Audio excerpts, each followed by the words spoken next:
नमस्कार दोस्तों, स्वागत है आपका मेरे यूट्यूब चैनल पर। आज की हमारी कहानी है ठाकुर जी की सेवा में अहंकार नहीं विनम्रता रखें। कहानी शुरू करें इससे पहले यदि आप चैनल पर नए हैं तो चैनल को लाइक शेयर सब्सक्राइब करना ना भूलें। तो चलिए सुनते हैं आज की कहानी। ठाकुर जी की सेवा में अहंकार नहीं विनम्रता रखें। कमल किशोर सोने एवं हीरे जवाहरात बनाने एवं बेचने का काम करता था। उसकी दुकान से बने हुए गहने दूर दूर तक मशहूर थे। लोग दूसरे शहर से भी कमल किशोर की दुकान से गहने लेने एवं बनवाने आते थे।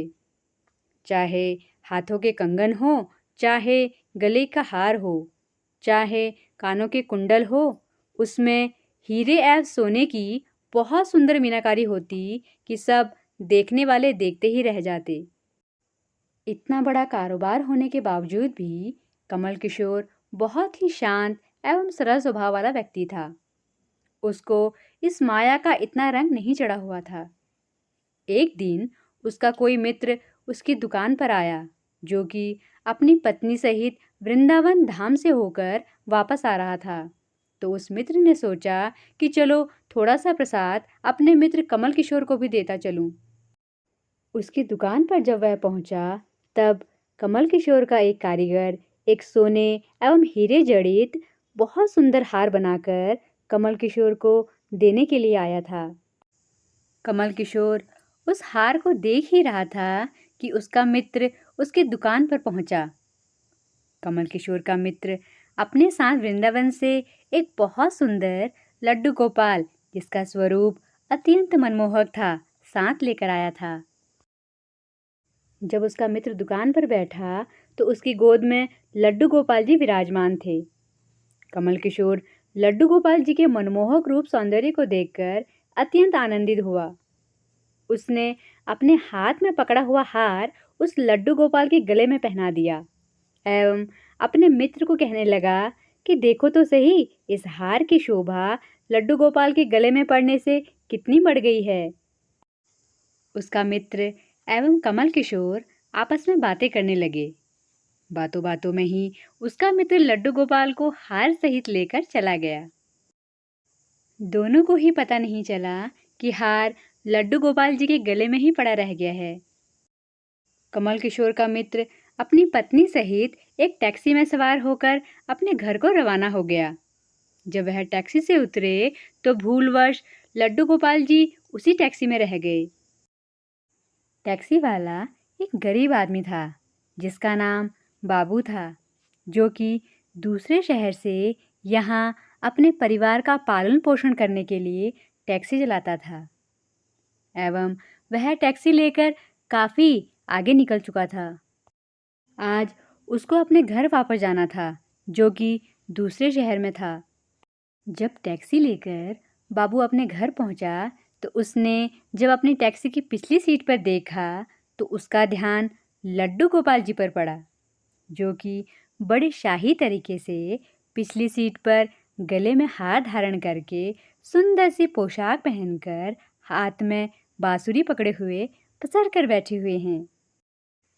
बाबू यह देखकर एकदम से घबरा गया कि यह लड्डू गोपाल जी किसके हैं।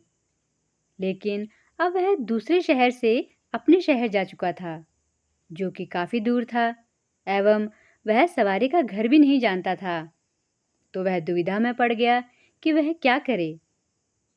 लेकिन फिर उसने बड़ी श्रद्धा से हाथ धोकर लड्डू गोपाल जी को उठाया एवं अपने घर के अंदर ले गया।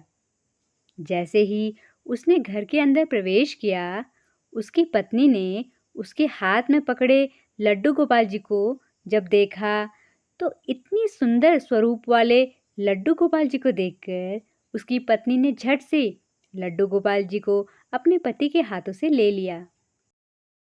उसकी पत्नी, जिसकी 8 साल शादी को हो चुके थे, उसके अभी तक कोई संतान नहीं थी। लेकिन गोपाल जी को हाथ में लेते ही उसका वात्सल्य भाव जाग उठा। उसकी ममतामयी एवं करुणामयी आंखें झर-झर बहने लगी।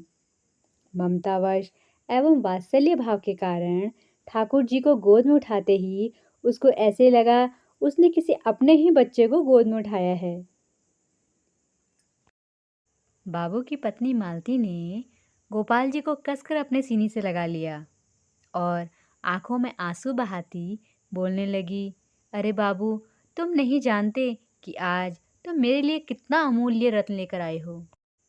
बाबू को कुछ समझ नहीं आ रहा था कि मेरी पत्नी को अचानक से ये क्या हो गया है, लेकिन उसकी पत्नी तो जैसे बावरी सी हो गई थी। वह गोपाल जी को जल्दी जल्दी अंदर ले गई और उनसे बातें करने लगी और बोली, अरे लाला, इतनी दूर से आए हो तुम्हें भूख लगी होगी। और उसने जल्दी जल्दी से मधु और घी से बनी चूरी बनाकर और दूध को गर्म करके ठाकुर जी को भोग लगाया। उधर कमल किशोर ने जब अपनी दुकान पर हार को नहीं देखा तो उसको याद आया कि हार तो ठाकुर जी के गले में ही रह गया है। तो उसने अपने मित्र को संदेशा भेजा।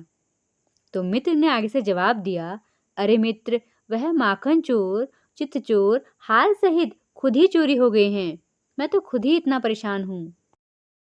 कमल किशोर अब थोड़ा सा परेशान हो गया कि इतना कीमती हार न जाने कहाँ चला गया। मुझे तो लाखों का नुकसान हो गया।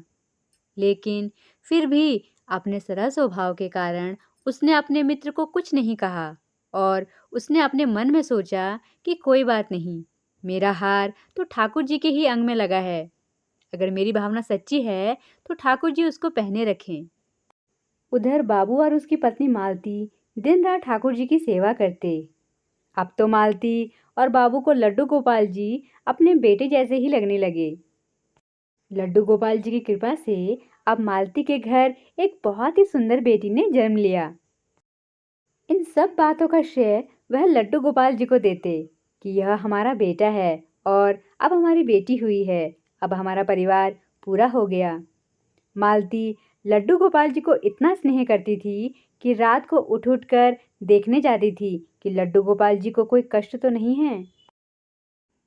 ऐसे ही एक दिन कमल किशोर को व्यापार के सिलसिले में दूसरे शहर आना पड़ा। यहाँ बाबू रहता था, लेकिन दुर्भाग्यवश जब वो उस शहर में पहुंचा तो अचानक से इतनी बारिश शुरू हो गई कि कमल किशोर को जहाँ पहुंचना था वह वहाँ पहुंच ना सका। और तब वहाँ बाबू अपनी टैक्सी लेकर आ गया और उसने परेशान कमल किशोर से पूछा कि बाबूजी, आप यहाँ पर क्यों खड़े हो?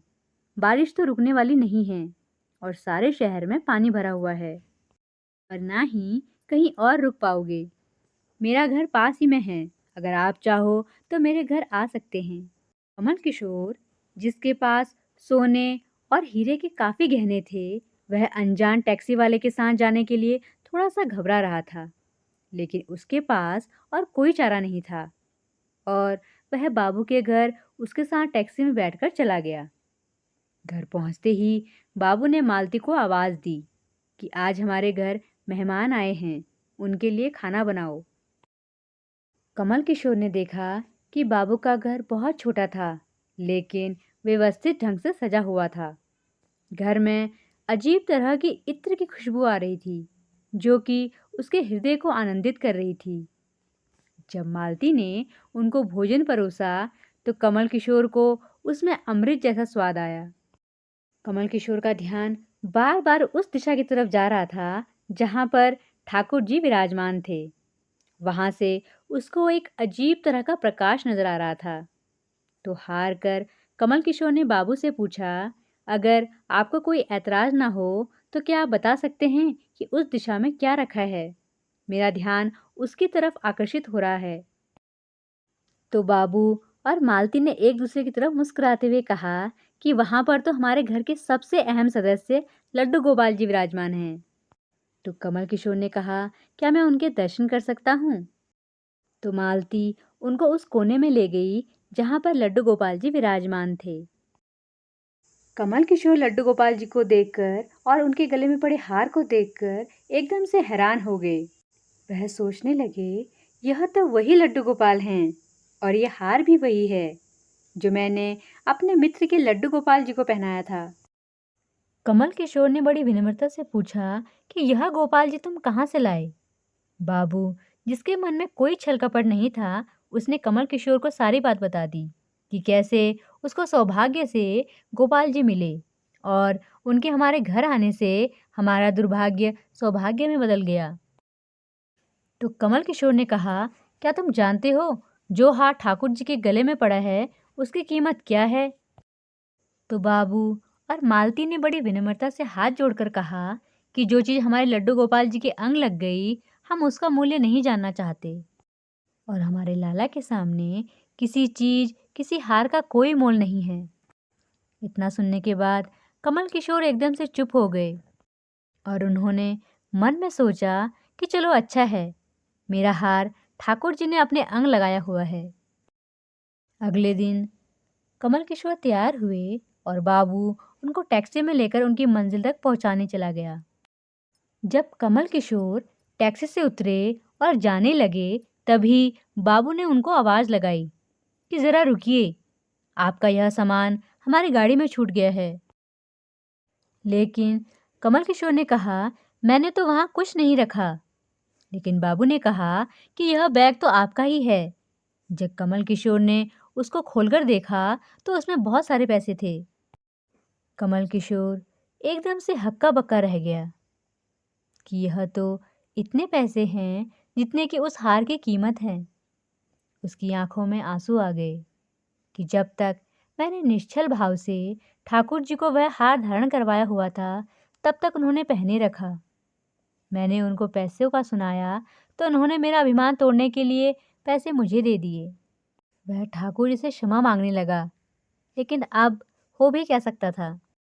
इसलिए हमारे अंदर ऐसे भाव होने चाहिए कि उसमें अहंकार ना होकर विनम्रता होनी चाहिए और ठाकुर जी जैसा चाहते हैं वैसा ही होता है। हम तो निमित्त मात्र हैं। राधे राधे।